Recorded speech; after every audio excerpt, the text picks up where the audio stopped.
Hey everybody, and thanks for listening to Starting a Record Label. I'm going to start doing video for everything. So if you guys are sick of listening to just the audio stuff, or you're up on YouTube, we're going to have a video version of everything on there. I know I've kind of been doing like a funny puppet character cartoon thing for a while, but I think every week I'm going to start doing this. So also, if you look up a Band's Life YouTube channel, I'm going to be putting a bunch of reviews of things that that's going to be more than just the label stuff. For instance, this week I'm going through a bunch of different website providers, whether it be Wix and Squarespace and WordPress stuff and all those kinds of things. And I'm going to be doing reviews of those on my YouTube channel. It's going to be smaller, actually, obviously much shorter videos just for information's sake. Like I said, that webpage is A Band's Life. But anyways, happy 4th of July for you guys that are here in America. If you're not in America, then it's a normal day for you, I guess. Got my sweet tea and whatnot here. Actually, it's not sweet tea. It's sweet and low tea. That's what it is. All this quarantining has kind of put on a little bit of unhealthy weight for Joshua. So Joshua's got to stop talking in third person. This last week, we got a lot of influx for people listening to the podcast. So I just wanted to kind of give an update, like just a quick thing here at the beginning of what the podcast does. And I know it's pretty obvious. I'm starting a record label. It's journaling it. But just for a breakdown, I'm probably going to be spending somewhere around $10,000 to $15,000 of my own money on a band within the next year. I'm going to be one band at the beginning. It's going to be very singular focused. And it's going to be actually a lot of them doing more than recording music. Obviously, the music is going to be the basis around this stuff, but they have to have like a lot of video as well, whether it be Twitch, whether it be doing podcast stuff, whether it be doing YouTube things and fun stuff. My idea of a record label is going to be a lot more content-based because a lot of bands just simply put out music, and they might put out like a music video that goes along with it. Or with one song or two songs, but they don't do a lot of marketing outside that, and you really need a lot of content to just be kind of flowing through your fans, kind of to catch people every once in a while, to include your music in, to kind of get out there. So my idea of this, of this new age in music industry is a lot more content. And you see a lot of like younger rappers and whatnot taking advantage of this. And I feel like the rock industry just hasn't really taken advantage of this very much. There are definitely some few bands that have done it, but few and far between, man. This week, I've been going through and making a giant spreadsheet. We'll just get into it, of all the bands that I'm kind of interested in. And it's just, going through that stuff after a while. I can only do it for so long. It just starts getting kind of like grating on you because you'll get the same. It'll be very, very similar from a lot of bands and a lot of things and a lot of ideas. It's just really weird. Like, I think the label, what I see it as, is going to be more like an indie rock or pop punk kind of vibe to it. Not saying I'm not interested in other stuff. I'm definitely open, but the label that people put pop punk on their music, the sounds can go like vary so much, and they still call themselves like pop punk, which I don't know if they do that just because it's popular or it's just easier to label yourself that than say indie rock or whatnot. Maybe it's easier to search for that, be included in different playlists for that. But the genre that is pop punk is so wide. But anyway, yeah, this week I went through a ton of bands. I got a giant spreadsheet of all that stuff, and some things kind of like started getting to me. I want to say, like, for people that are in bands, please don't be pissed at me, but I'm going to say some stuff's going to be straight up truth. You cannot not fill out all your information on any of your pages, on any of your Spotify, like whether even your Facebook. I know people don't look at that stuff very often, but maybe if someone's booking you, maybe they will. You need to be able to have the quickest way to get someone to listen to your music. Just one click, it'd be best. Just like, here's a link to my music. I don't know how many times, like, I actually posted a bunch of different links, or a bunch of different posts across the internet today, like, hey, what are some bands in the last 2 years that have started? Because I know with this COVID thing, that has to suck. So, throw some bands down. I'd love to hear them. And I got quite a few replies on all the posts that I did. And it is staggering to see like how many of them weren't straight clicks to like a Spotify or even a YouTube or a SoundCloud or anything like that. It was like blowing my mind that I had to click on like their Facebook, like they'd link their Facebook page of their band, and then I'd have to go there. And then some of them didn't even have music on the Facebook page. I had to go into like their about section, maybe. Sometimes they had some videos. There was one dude that didn't have anything. Like I had to like dig. Actually had to take the name of this like solo project or whatever it was, plug it into Spotify, and then I pulled it up myself. Nobody's gonna do that for you. Straight up. If someone's like, hey, I want to hear some new bands, which happens all the time on these groups, and you link your stuff, then I don't think anybody is gonna be like, hold on, let me search through all this stuff, get pissed, and then hold on, let me search it on Spotify too. No, it's got to be like a one click, bro. Like one click. Get them to the music ASAP, because it's ridiculous. No one's going to spend any time on that. People don't have enough time for me searching around, anybody else searching around. And I'm not just saying for me. I'm not saying for the stupid record label thing like, oh, boo-hoo me, because it's a longer time. I actually spent all the time. Every time anyone put up a link with that on those posts, I went in and I searched until I found the music. And I put it in my spreadsheet. So this is not me, because with this whole thing, I'm going to go deep diving into anything I find, because you never know what you could find when you're a label. But for someone who wants more fans, wants more people to listen to their music, you got to make it as easy as possible. Yeah, it's ridiculous. Oh, even next part of it is, there's no emails on a bunch of things. Gosh, Spotify accounts. I couldn't find. There's so many bands I couldn't find that didn't have where they were from. I'm like, why would you not put where you're from at? Like, I don't get it. Like, and then some of the bands, like I even tried to like, okay, well, this guy posted this link. He must be in the band. Where's he from? And then he didn't post where he's from on his Facebook or Instagram or whatever it was. Like, where are you from? I can't tell. I mean, not that that really matters a lot, but it'd be nice to know, especially since I'm putting together a spreadsheet being like, all right, where are these guys located at and whatnot. Like, where's your website? What's your social media stuff? I mean, it's nowhere here or there. It's 90%, not even joking, 90% don't have these things filled out. And there was a lot of great bands in there. Like, why don't you make this easier for people? It's just laziness. It's straight up laziness, because you could do it. There's no other reason for it. I mean, if you have any reason for saying you don't want to put all your social media stuff on Facebook, that's ridiculous. It's just straight up ridiculous. And like I said, I'm not trying to be a jerk.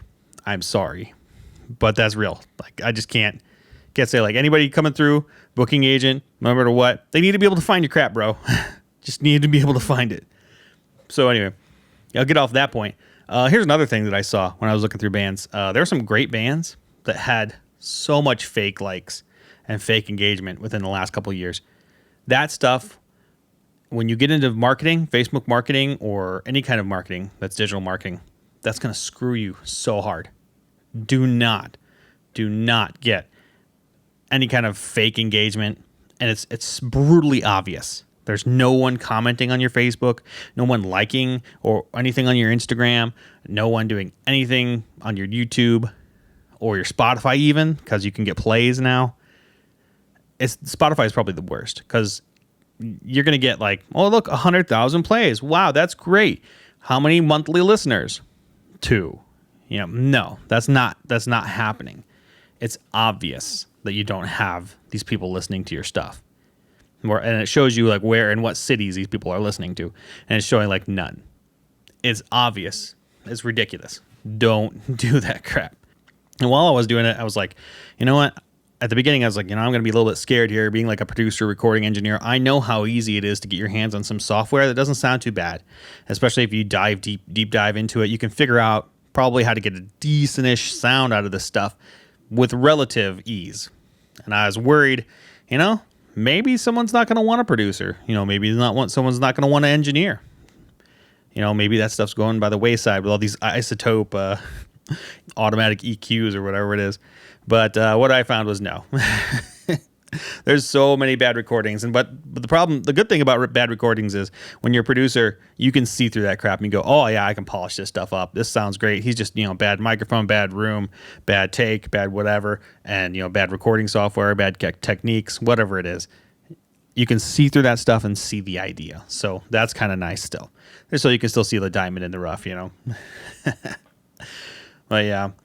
Also, some things that I saw was like music video tropes. Like, dude, guys, go watch a bunch of your friends' bands' YouTube videos or the music videos, and they're so similar. It is crazy.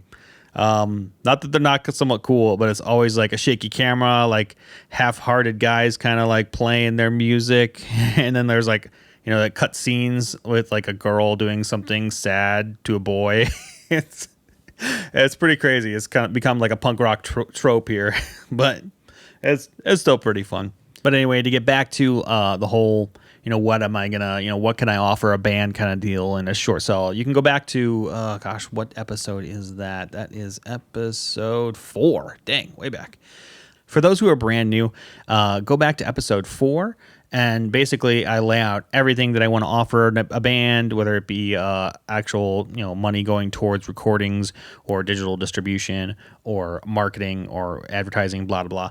That's all built into episode number 4. However, I will give you a quick overview right now. It's about 10 to 15 grand that I'm planning to spend, as well as you guys have access to building. I'm going to build you basically a beastly freaking audio video computer where you can record your own demos and record your own videos. You'll have a really nice Sony a6500 camera with a couple lenses, blah blah blah, microphone, be able to record stuff. You're just throwing demos down. Obviously I'm paying for production stuff, whether it be vinyl, cassettes, CDs, whatever, merch, everything like that. All your management stuff, doing it.